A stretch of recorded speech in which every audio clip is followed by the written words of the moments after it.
So we are going to get started today. Again, my name is Shiri Orion. I am the Executive Director of the American Friends of the Parents Circle Families Forum. For those of you joining for the first time and don't know the Parents Circle, it is an organization, an Israeli-Palestinian organization made up of bereaved families, more than 700 bereaved families who have lost a loved one directly to the conflict and have chosen a path of reconciliation rather than revenge. And they are sharing their stories with the Israeli and Palestinian and international public in order to inspire other people to choose that path as well. And we're honored to be hosting this webinar today, and we're honored to partner with our partner organization, Combatants for Peace, and American Friends of Combatants for Peace, both on the Memorial Day ceremony and on this webinar. We're going to hear a quick message from our Executive Director of American Friends of Combatants for Peace, Tiffany, who is not on this webinar right now because she is at the New York City satellite event. So let's hear from Tiffany. Welcome, everyone. Tiffany Goodwin Van Camp. I am the Executive Director of American Friends of Combatants for Peace. I am here with two incredible women, Israeli singer-songwriter and human rights activist Inon, internationally known as Noah, and Palestinian-American author, actress, and activist Najla Saeed. We're in New York City at Congregation Beth Elohim with over 300 friends for the 2024 Joint Memorial Day ceremony. We stand before you this Memorial Day and Mother's Day, united as women for peace, justice, and collective liberty. For those who don't know, U.S. Mother's Day was started by mothers after the Civil War as a reconciliation, anti-war, and pro-peace movement. The Mother's Day Proclamation of 1870 still speaks to us today about the power of women to bring peace and healing to our world. In honor of all mothers and women, Najla and Noah will now read the proclamation. Arise, all women who have hearts, whether our baptism be that of water or of tears. Say firmly, we will not have great questions decided by irrelevant agencies. Our loved ones shall not come to us reeking with carnage for caresses and applause. Our children shall not be taken from us to unlearn all that we have been able to teach them of charity, mercy, and patience. We, women of one country, will be too tender of those of another country to allow our children to be trained to injure others. From the bosom of the devastated earth, a voice goes up with our own. It says, disarm, disarm. The sword of murder is not the balance of justice. Blood does not wipe out dishonor, nor violence vindicate possession. As workers have often forsaken the plow and the anvil at the summons of war, let women now leave all that may be left of home for a great and earnest day of counsel. Let them first meet as women to bewail and commemorate the dead. Let them then solemnly take counsel with each other as to the means whereby the great human family can live in peace, each bearing after their own kind the sacred impress not of rulers, but of the divine. In the name of womanhood and of humanity, I earnestly ask that a General Congress of Women, without limit of nationality, may be appointed and held at some place deemed most convenient, and at the earliest period consistent with its objects, to promote the alliance of the different nationalities, the amicable settlement of international questions, the great and general interests of peace. Thank you, Najla and Noah. Thank you, Shiri, Musa, Maoz. And thank you to all of you for participating in the 2024 Joint Memorial Day ceremony. Together, we will heal and help create a world where all people live in peace with dignity, justice, and liberty. Great, thank you so much. And I want to take a moment to honor all of the mothers here today on Mother's Day, and to all of those celebrating mothers, and to all of those mothers who have been lost. We have today with us here two bereaved individuals, one Israeli, one Palestinian. They will be sharing their stories with us. Hi, Maoz. Musa, hi, Musa, you can join too on your camera. Hi, Musa. Yeah, hi, Sherry. Hi, nice to see you both. Thank you both for joining us here today. Thank you to Tiffany and to our friends in New York for that beautiful message, and to all of our satellite ceremonies in New York and DC and the Bay Area and Philadelphia, and everyone supporting our Memorial Day ceremony. This was an especially difficult year for the Memorial Day ceremony, and especially difficult year in general. And for you too, Maoz and Musa, especially. Both of you have lost family members this year and are part of an organization, the Parent Circle, that you never wanted to be a part of. I'm proud to have you here with us. I'm sorry that you are a part of this organization now. We are honored to have you in our corner and fighting with us, so that nobody else has to join this organization. Just a minute about, for those of you joining who do not know Combatants for Peace, it's also a joint Israeli-Palestinian organization of ex-soldiers and ex-combatants who have chosen a path of nonviolence so that we can live in a world of freedom and equality and of justice. Maoz, I'm going to start with you. Maoz is going to be, we're all going to be speaking in English today. Again, if you need translation, we're going to put information in the chat about how to do that. There is simultaneous translation available. Once again, I want to apologize for the confusion that there was for the links to the ceremony. It was out of our control. Our YouTubes were compromised, they were hacked, and a different ceremony was put up there. If you weren't able to watch it, we will send the recording. Maoz, thank you for being here. Please, why don't you share with us about you and your family that you lost, and then we will have time to open up for questions and answers. Thank you, Shiri, for moderating and inviting me here. Thank you, Musa. It's a great honor to share this evening with you, and to all the audience, wherever you are. Thanks for being here. My parents were among the first victims of the October 7th Hamas attack. At 7:45, I was speaking to my father in the Netiv Asara community, just off the northern border of the Gaza Strip, and 5 minutes after, there was no answer.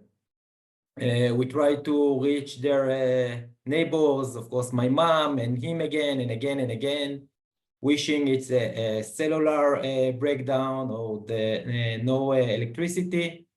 But in 5 in the afternoon, my 3 sisters, my young brother, and myself, and the 11 grandchildren, we received from one of their neighbors the worst message anyone can ever receive, that their house, that my parents' house, is burned to ashes, and that there are 2 bodies inside.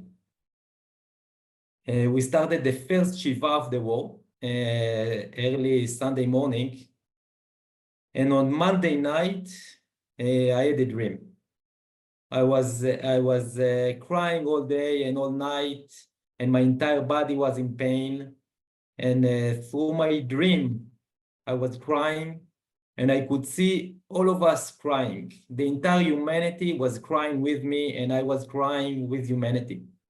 And we cried and cried, and our tears went down our faces, and then I looked on our bodies. And our bodies were broken and basically destroyed from the war, from the wounds.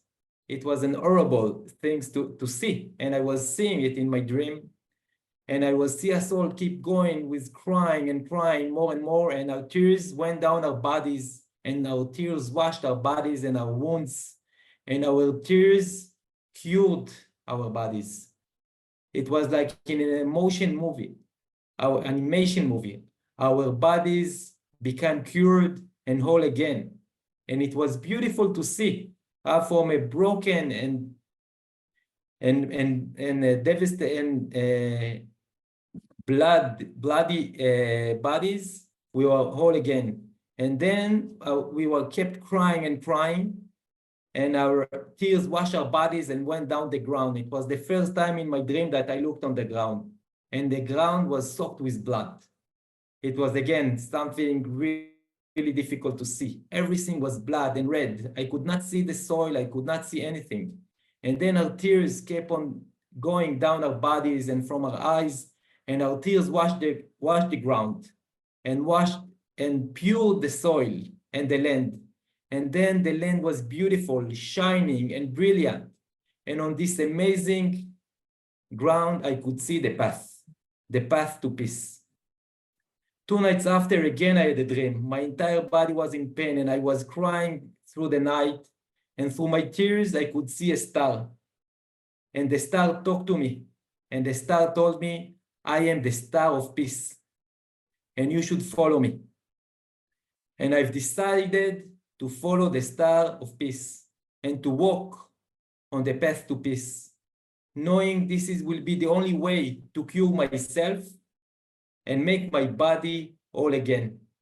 And I started the journey 7 months ago and 6 days, 5 days. I started the journey on the path to peace, following the star of peace.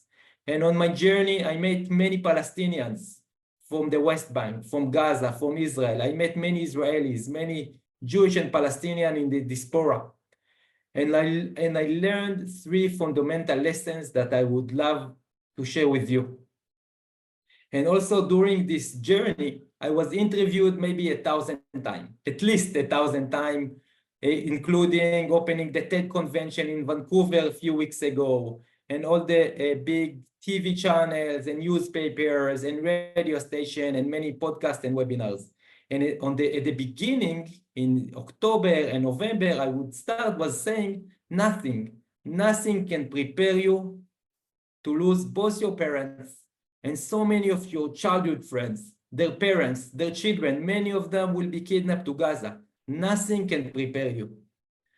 But I think it was December that I realized that I was wrong. I was wrong. All my life was just a preparation to know what to say and how to act in such a devastating tragedy and catastrophe. And ironically,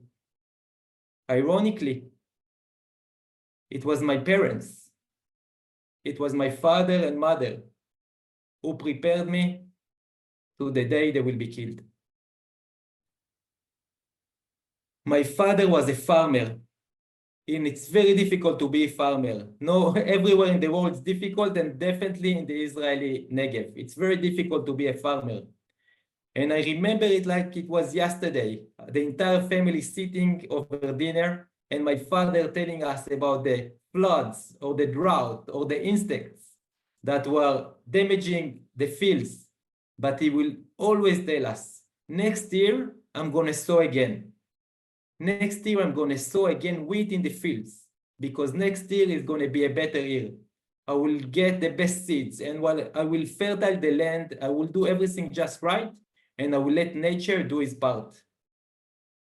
And my beloved mother, she was a very talented mandala artist. She was painting mandalas, and she painted thousands of mandalas. And she gave me only one. From all those 1,000, she gave me only one that I will share here with you on the screen. And on the mandala she wrote, we can achieve and fulfill all our dreams if we'll have the courage to chase them. And I'm walking with the legacy that is my main motivation and strength. And with their strength and legacy, I learned the lessons that I will share with you now. The first two lessons I learned from the Palestinian peace activist Hamza Awawde. And in an interview to Christian Amanpour in the CNN, she asked him, Hamza, where do you find hope, Hamza? Where do you find hope? And Hamza answered, I don't find it, I create it. Hope is an action. And I was overwhelmed and shocked by this beautiful answer. And then I came out with a very simple, though not easy, formula, recipe, how to create hope. First hope is what we are doing now in this webinar. You must create hope together. Like love, you cannot do it by yourself. We are creating hope together by envisioning a better future and by acting to make this future into reality and proving and checking all the time that our actions are effective and making an impact. That it's simple as that. It's very difficult to act, but if our actions are effective, it means we are going to reach this vision. We're going to make this dream into reality. So encourage each one of you, if it's as an individual, organization, a family, or whatever that is possible, or a group, focus on creating hope. And please see me, and Musa allowed me please to speak also for you. See us as your partners in this hope creation. The second lesson, which is more difficult, that I also learned from Hamza, who said in the same interview that he is willing to forgive about the past, he is willing to forgive about the present, but he won't forgive, not for himself and to no one else about the future, if we won't make the future a better future. It's a very, very fundamental and sometimes spiritual message, and it's difficult to understand it first time you are listening to something like this. So I listened to it again and again, and I thought to myself, if I want to be a good person like Hamza, who should I forgive? Who should I forgive? And I've decided to forgive everyone. I've decided to forgive those who pushed the trigger, those who burned my parents' house, and also those that I'm holding accountable and who betrayed in my parents. I forgive everyone. I'm just focusing in building the future. And through dialogues with many, many Palestinians, I realized that our stories were split in the past, in the holy books, with the different chosen sons of Abraham, Ismail and Isaac. And for many centuries, for millenniums, Muslims and Jewish lived among together in peace and in good neighborhood in the Middle East, in North Africa. And since with the beginning of the Zionist movement and the Palestinian national movement, the gaps between our stories become wider and wider. And with all the war we've been waging on each other, it's getting wider and wider. And today, May 12th, 2024, the gap between us is as wide as ever. The number of victims between the Jordan to the river this year, in the last 7 months, is nearly doubled the entire victims through a century of bloodshed conflict. And the numbers are still rising and rising. The difference was never bigger, and it's the biggest but I ever witnessed in my life. But there is a miracle.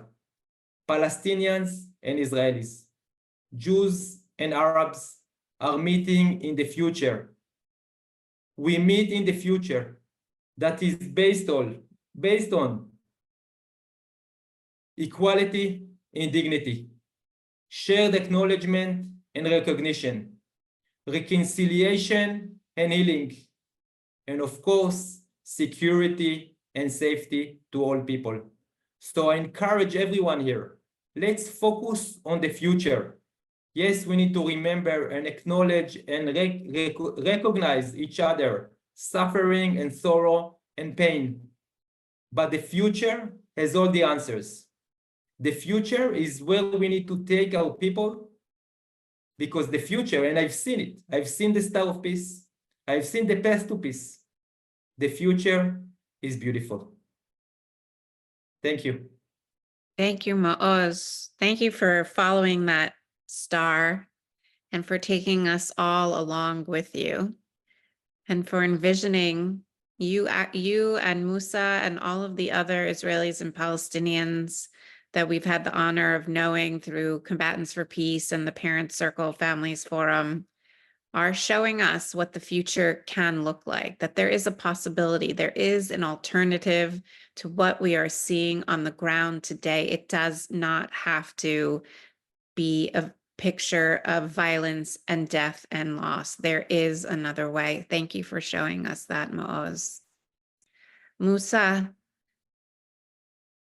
it's great to have you here with us. Thank you. I know that it's not easy for you to be here with us today for many reasons, also to just be a face and speak publicly about what you're going to share with us in Palestine. I know that's not easy. I know that also being out late at night, not at home in the West Bank is not easy as well. So we want to acknowledge that, and we're grateful for having you here with us. Please, Musa, share with us your story, how you joined the Bereaved Families Forum, and also your life since October 7th. Thank you, Shiri. Thank you, Maoz, for your story. And thanks everyone that's come tonight and listen to us for our stories. Really, when I try to gather my strength to speak about, first of all, I am Musa. I live in West Bank. I am a refugee from the 48 years. My mother family become a refugee to Gaza, and my father family came to West Bank. Now we live inside stroke of Jerusalem in an area called Abram. Really, when I try to gather my strength to speak about my family, it's not one, it's 18. And when I try to write about them, I don't find really the exact word. When I share the first story of Mira and Omar, they are the son and daughter for my uncle, Hani.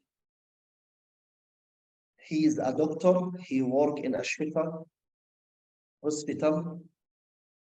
Mira and Omar were with their family, with their mother in their house. They bombing the house. Hani, we know that he killed his wife. I'm so sorry, Omar. We know he's killed the son. He was 6 years old. And his wife, she's died also, we know. But Mira, and after the genocide war start, 10 days till now, she is under the home till now. I mean, we don't know. We know that she is died because it's around 6 months or 7 months. We write her name in the wall when all the family back after the war ends. They will search of her because it's big bomb. It's not like a small rocket, and it's need like a big machines to digging in the area to find Mira.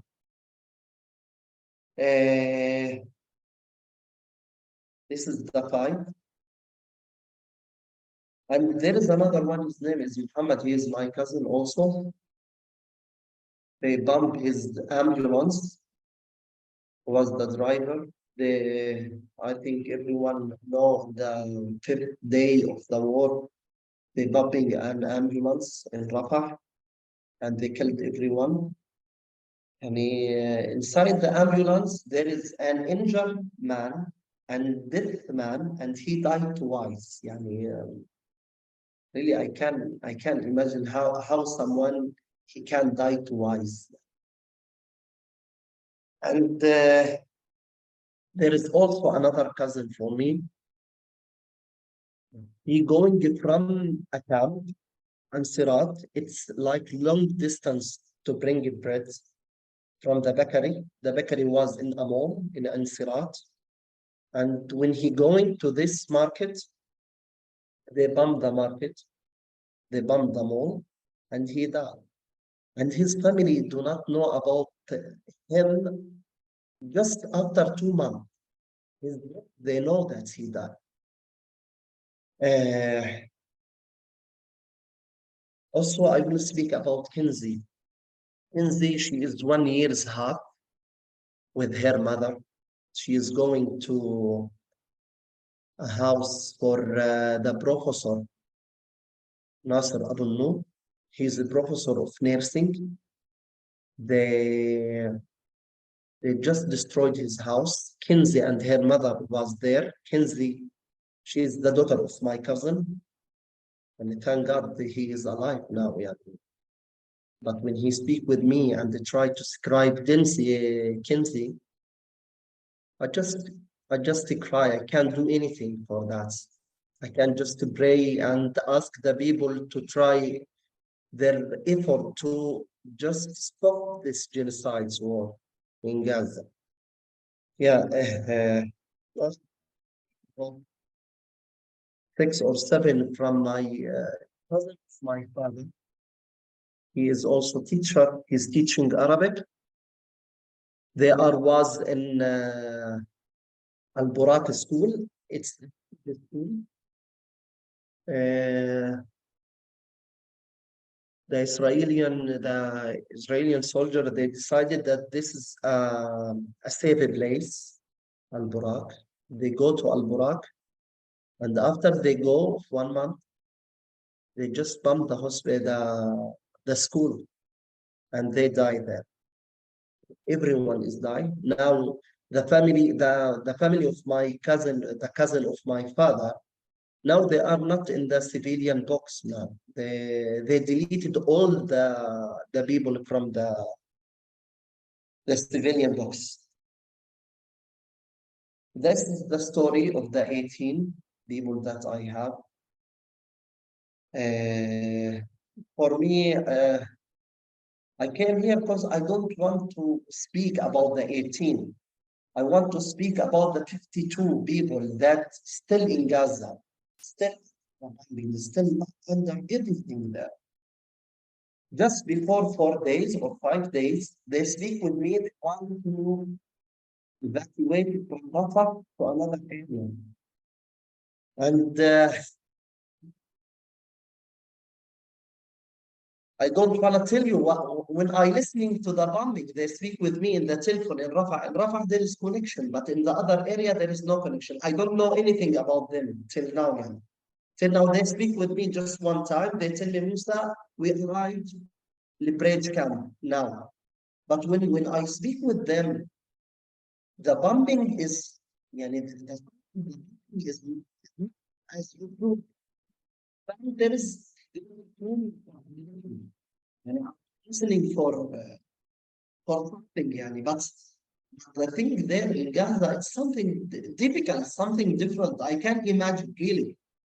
And if I try to write or try to make a picture for this, I can't. It's something. Yeah, this is the story that I want to share.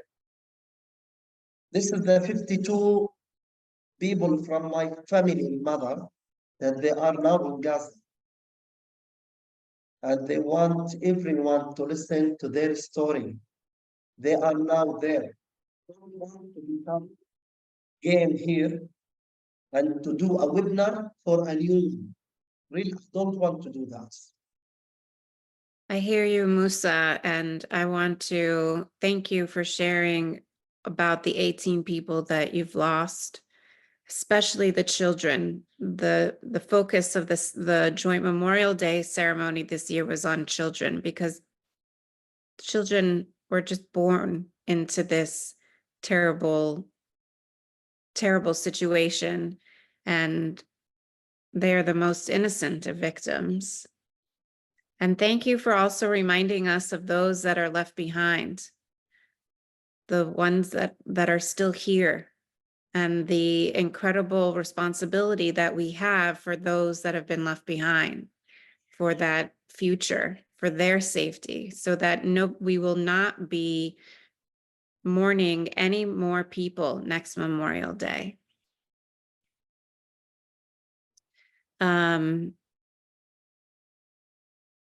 You both, I can hear the pain in both of your stories, in both of your voices, and your pleas for peace and for a different way. I want to open up to questions from our audience. We have so many people here with us. I don't know if you're able to see in the chat, but people are really sending you both such strong words of encouragement and gratitude for your work and for your hearts and for who you are and what you're fighting for. We do not take this for granted. If you have a question, please, on the bottom of the screen, you can put it in the Q&A box, and I'll start taking those questions. And I'll give you a chance to start putting your questions in. While the questions are coming in, Maoz and Musa, Maoz, we'll start with you. This webinar has been called, we talk about resilience, about not everybody who lost family is making the choice that you are. A lot of people are, devastated in a way that does not allow them to act, that does not allow them to make this very brave choice. What gets you up in the morning? How do you continue? How do you have hope? Musa, do you want to start or I'll start? Go ahead, Maoz.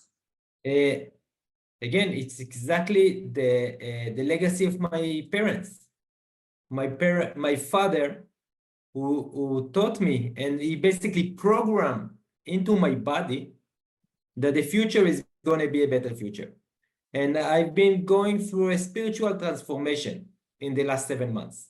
And I'm speaking now things that I would never think I would feel or know or witness. And for a day, I was able to look into myself and into my soul. And what I've seen there is that every part of me, knowing that the future is going to be a better future. But it's up to me. I cannot give it to anyone else or expect anyone else to make the future better. It's my mission in life. And my mom, she gave me the ability to dream, not to be shy or scared of my dreams, but to acknowledge them, to accept my dream, and to have the courage to chase them. So every morning, I'm waking up with a mission to fulfill my dreams. And for me, being here, this is what I'm supposed to do. So it's not difficult or easy. This is my mission.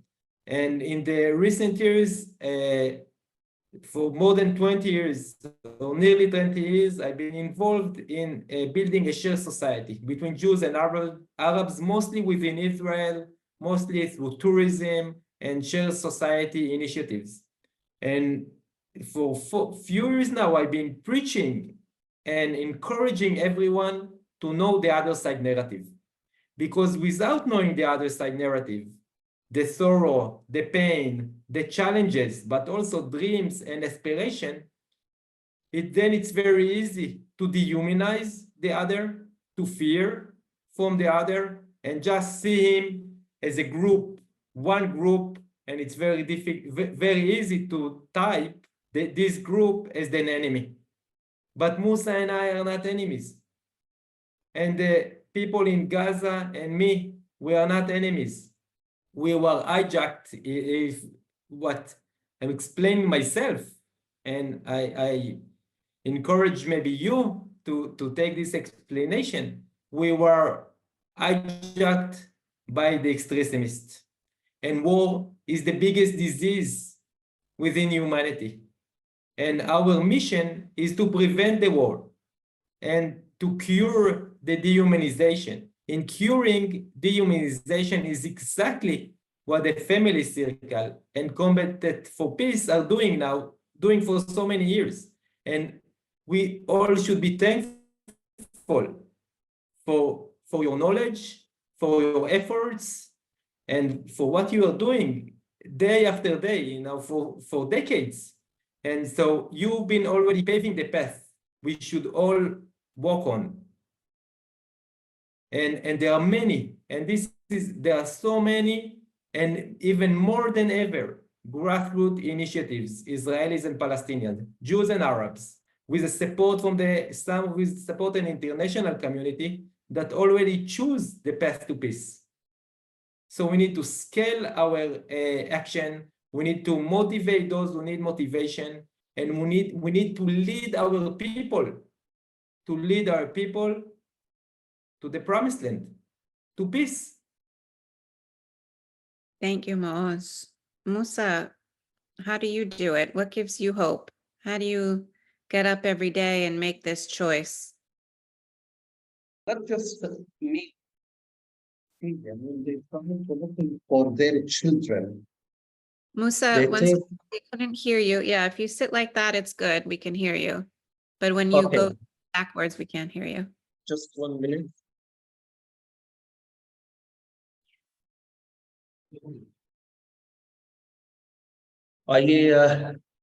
I say about the more expensive thing in the life for the Palestinian is their children. Part of that, when I looking for my children, I try to see our future. I don't want to look into the past again here. The past is going up. That's it. I try to looking for the future for us, the future for the Palestinian, the ending of the occupation. This is the most important for us. And this is from, I take the hope I take from my children. Yeah, our children must be an inspiration for us every day. They are the ones that are left behind, and they deserve a better way forward.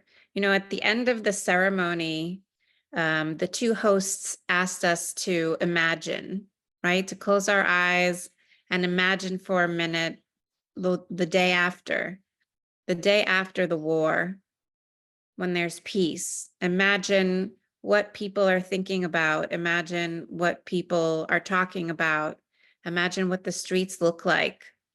Can you offer us what that imagination looks like for you in your societies, a nonviolent and safe and peaceful future? What does that look like to you in your societies?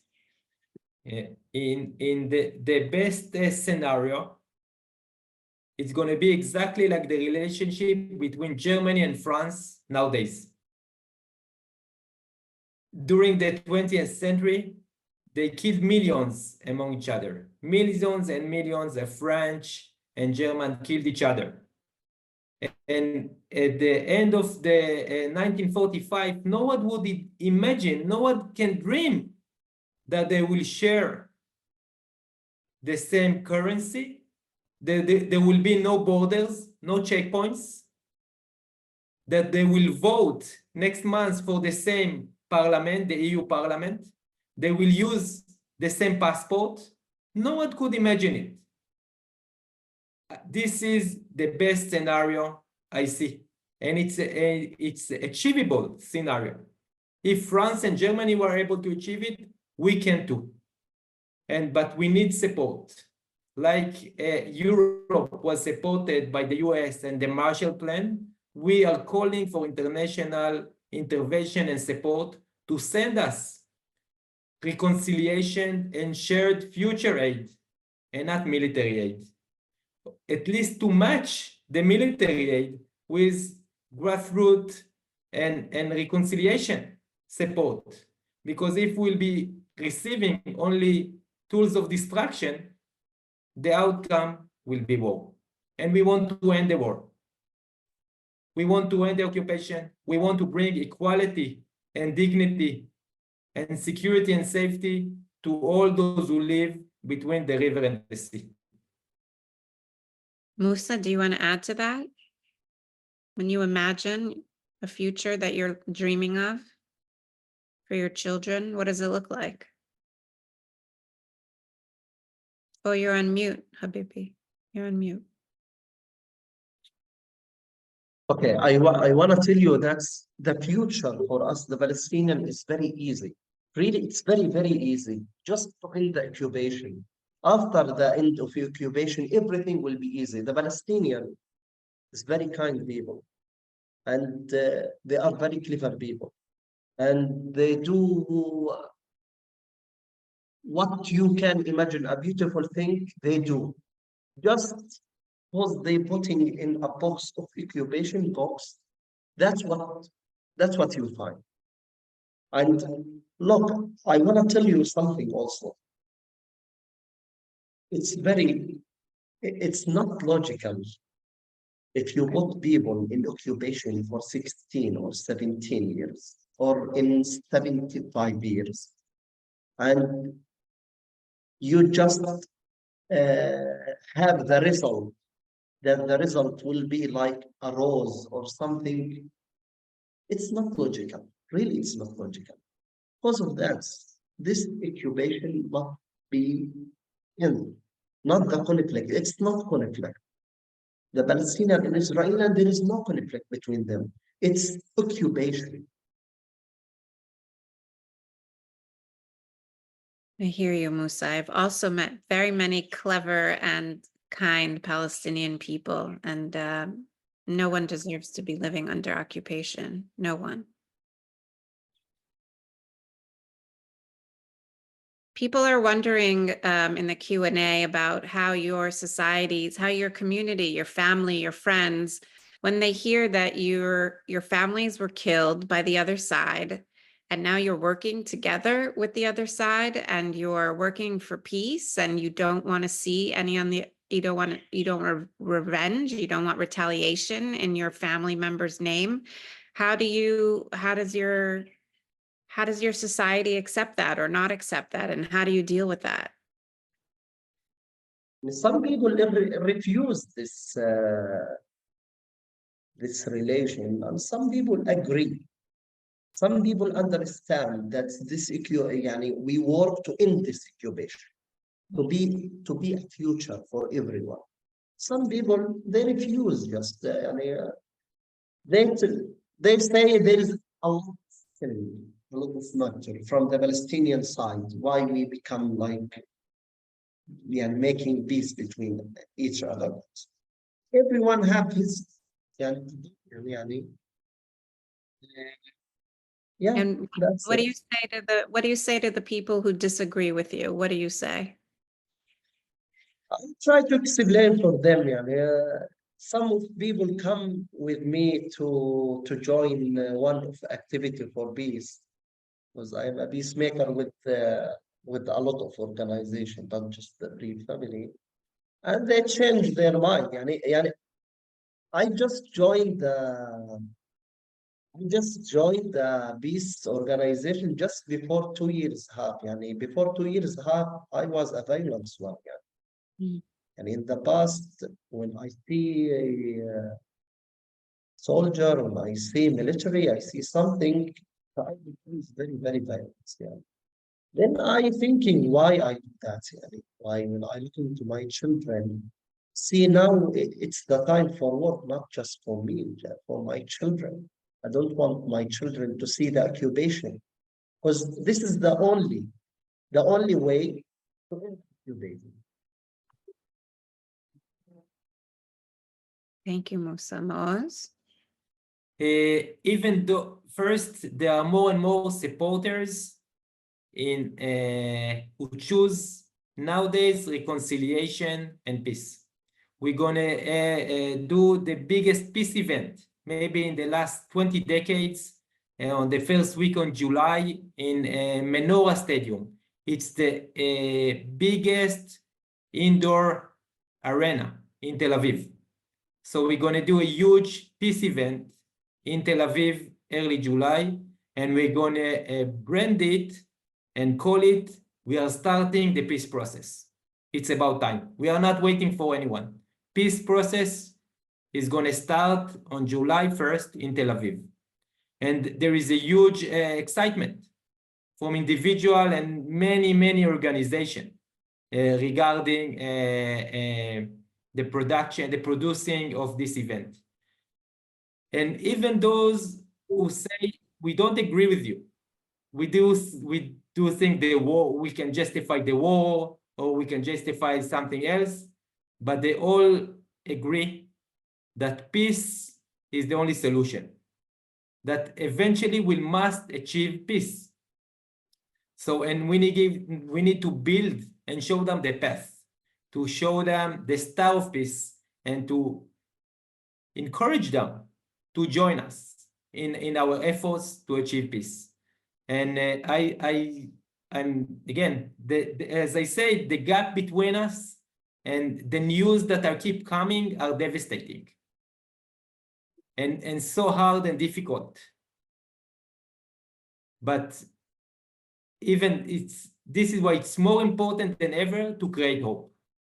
And people, the demand for hope is growing, and also the supply. So we need to generate more and more hope and encourage more people to join our coalition of peace. Yeah, it's true. We are definitely feeling, first of all, Maoz, I'm so glad to hear about this peace event in July. We definitely want to spread the word about that. So thank you for telling us about that. We certainly have felt the demand for hope and the demand for peace growing at the parent circle. We feel that intensely. You guys, this is the first time that you've met each other and the first time you've heard each other's stories. What can you say to each other? Will you take a minute and just talk to each other now that you've heard each other's stories? What do you want, Maoz, what do you want Musa to know from you? And Musa, what do you want Maoz to know from you, from your heart? Well, I'm start crying.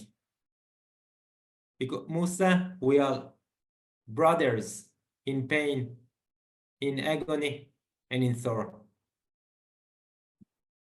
Our tears are the same. We cry the same tears. And we cared for a loved one, for those that are with us and for those who we lost. And like we are partners for tears and sorrow, we are also partners for reconciliation and peace. And just to know, if I were next to you, I would hug you now. I will cry on your shoulder. And I will ask for your support, and I will offer you my support. We are human beings, and there is nothing that can divide us. Nothing. And we'll overcome. We'll overcome for what we have done to each other, and we'll rise. We'll rise from it.